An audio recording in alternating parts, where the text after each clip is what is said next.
नमस्कार, मैं आप सबका साथी भाई शिवम सिंह और आप अभी देखना चालू कर दे हम सफर लाइव न्यूज। अभी हम रोहतास जिला में उपस्थित है और दिनारा में, और हमारे साथ में जुड़ने वाले हैं भोजपुरी इंडस्ट्री के रोहतास जिला के सुपरस्टार गायक कलाकार जिनका नाम है इंदु सम्राट जी।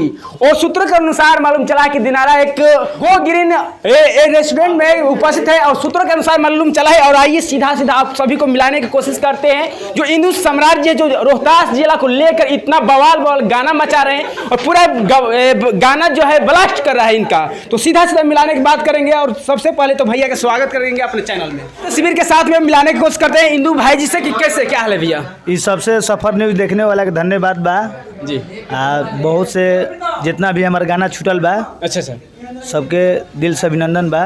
भैया आपके गाना कई गो गाना हम सुने सोशल मीडिया पे यूट्यूब पे, आपका गाना जो है पूरा बवाल मचा रहा है भोजपुरी इंडस्ट्री में। और रोहतास जिला के तो कहने के नहीं है जो कि आप दिनारा के लेकर गाना गाते हैं, रोहतास जिला पे हमेशा गाना गाते हैं। तो आपके गाना जो एकदम ब्लास्ट करे तो गाना एक बार पहले सुनाइएगा। देखिए, सबसे पहले तो हम गाना गाए थे वो दिनारा ब्रांड की तरफ से जी। बहुत गाना बज रहे जी। अरे की कमर में खोस के चले ला तू बंदूकिया, अरे लगे लगेंगे वाला हवा तू तो मुखिया, अरे जहाँ वहाँ जालो हवा तू तो, अरे बड़का कांड होला तय सहीना जिला में डिमांड होला, है दिनारा के लइका बरांड होला। ये गाना पर बहुत से प्यार दुलार मिलल, बहुत से आदमी बनैलन, क्षेत्र के अपन गाइना, जिला पर अपना गाइना। एगो वायरल सॉन्ग हमार बाटे, भाई लोग बहुत से सपोर्ट कैलन कि एगो जिला पर तनी बवाल गाना गाइए। तो एगो गाना हमार छूटल बाटे कि रोहतास मुआदी धास के, ये गाना के थोड़ा सी हम 2 कड़ी सुना देता नहीं। जी जी जी बिल्कुल। लड़की के पंच लाइन बाटे। अच्छा। अरे की पानी छोड़ा देनी छपरा सिवान के, आ केहू ना टच कैलस हमारा सामान के, अरे बोलेला बोली खाली दागेला गोली, भरल महला महफिल से। तो पंच लाइन में रहे कि तोरे पता नहीं चली हो लाश के, आ रोहतास हम आदि धास के, रोहतास हम आदि धास के।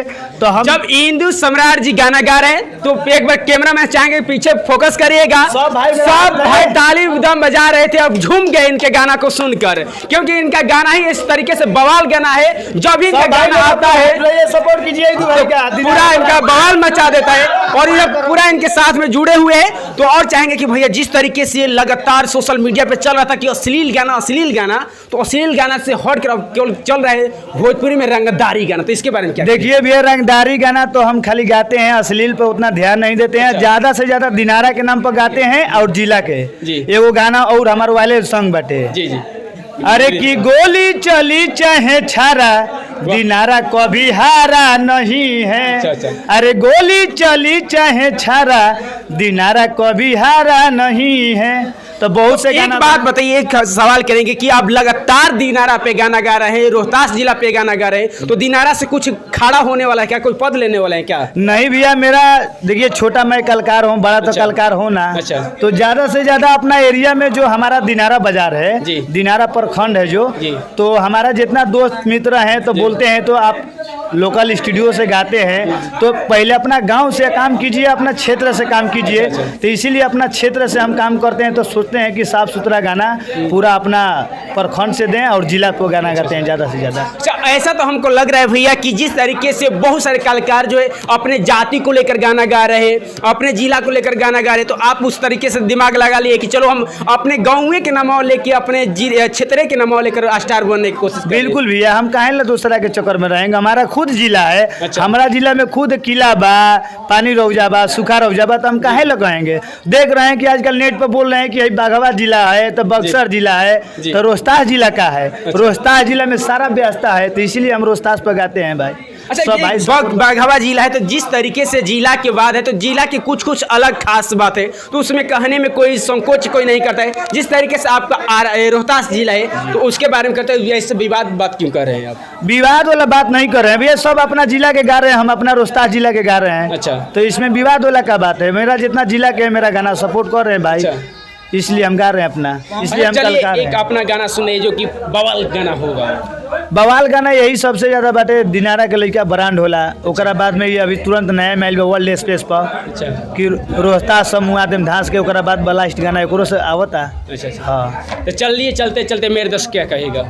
आपको न्यूज़ जितने देखने वाले हैं सफ़र न्यूज़ सबके हार्दिक अभिनंदन बा। इस न्यूज़ के ज़्यादा से ज़्यादा देखी जा, आ गाना वर्ल्ड स्पेस पर जाके रोस्ता समूह आदि धांस के गाना के प्यार दुलार दी जा। बहुत इंस्टाग्राम पर रील बनाई जा, भाई लोग के यही सपोर्ट बा पब्लिक लोग के। चलिए रोहतास जिला के सुपरस्टार दिनारा के, खास करके दिनारा के एकदम जाने माने पहचाने गायक कलाकार इंदु सम्राट जी थे। इस वीडियो को हम यहीं पर इन करते हैं। आप देख रहे थे हम सफर लाइव में, देखने के लिए बहुत बहुत धन्यवाद।